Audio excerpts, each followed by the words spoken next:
হরবা।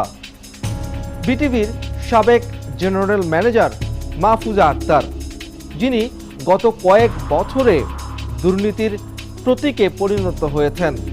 শিল্পীদের সম্মানী খাত থেকে ১৩ কোটি ২৮ লাখ টাকা সরিয়ে ফেলার অভিযোগ রয়েছে এই মাহফুজা আক্তারের বিরুদ্ধে।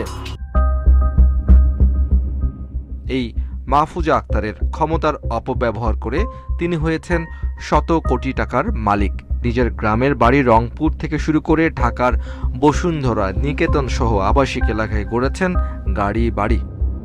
এত সম্পদের মালিক হলেন কিভাবে এই মাহফুজা?